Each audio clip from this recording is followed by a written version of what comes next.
All right, everybody, this is week two. I'm Chad, and this is Carter Engineering and Fabrication. I'm going to go over what little I'm able to get done this week. I should have probably skipped this video, but damn it, I said I'm going to do a video every week. So uh, this will be a quick one just to go over what little bit I did get accomplished and try to get some more done next week as myself and my whole family are a little healthier. So, yeah, let's get into it.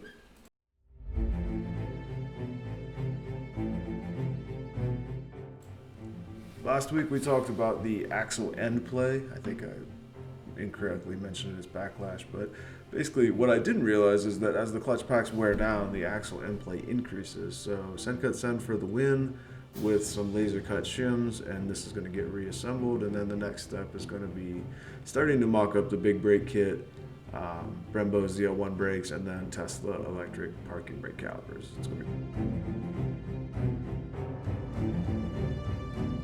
So a much needed tool is a parts washing cabinet. I looked for some used ones and ultimately just decided to splurge a little bit, buy a new one, so I knew it worked. And I got the recommended nozzle and then the Tractor Supply, the Crown PSC 1000 parts cleaner.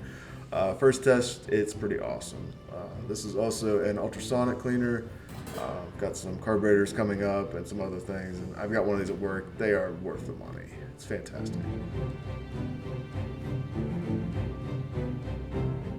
So back on my own car for just a little bit more. I need to get it out of here and get back to other things. But I basically decided finally, after going back and forth, that I'm going to put a big turbo on it. So jump into the voiceover for that now. Third time's the charm.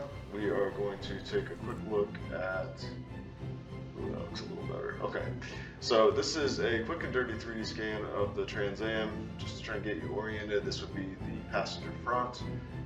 We're looking at the radiator, inner fender, hood hinges, firewall, and then the motor basically in its final location. This was a really quick and dirty scan with the RevoPoint Morocco scanner from a couple weeks ago, and then this is my CAD file for the log style manifold. It's projected out pretty far forward. I'm trying to find a home where I can get the S475 turbo to fit nicely. Try to keep it under the hood line. I'm a little torn. A part of me wants to cut the hood because I think they look really gnarly when they're poking through a little bit with a trim ring. But I also recognize that there's a lot of skill and professionalism in getting stuff to package into a hood. So I'm still debating about what I want to do there.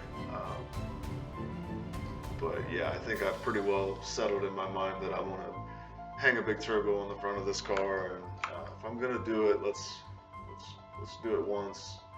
I've already got most of the parts, so it's a little extra time, a lot of extra time, let's be honest with myself. But yeah, I'm gonna rescan the engine bay with the motor. Once I get it in the final location, it's gonna adjust a little bit just in terms of rotation, with the transmission cross member in this area being finalized, being bumped up a little bit. So once I get that, it is solid motor mounts, and I'll probably put some kind of a support strut coming off the bottom of the T6 flange just to keep that supported nicely. And then I do have a cast iron or a cast aluminum elbow to weld onto the outlet to try and make that tight 90. Anyway, that's me rambling enough for now, but some more fun stuff coming on this thing. Yeah.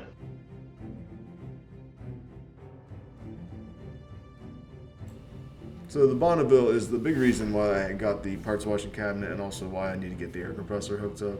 I've been accumulating parts for this, and I'm really excited to get back on this car. Mostly it's just that it's in the unheated room, and I don't like being cold. So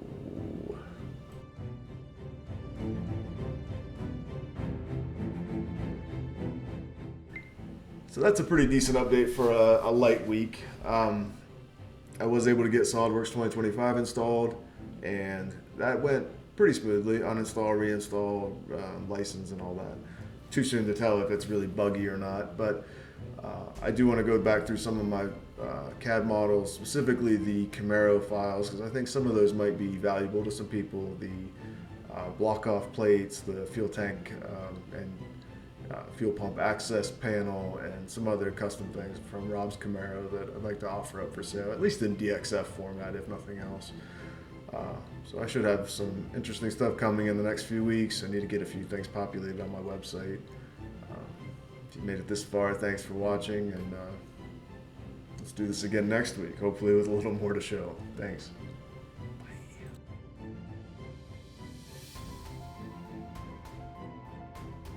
Trying to be less twitchy, so I'm trying to focus just in here, so I'm going to maintain some super eye contact.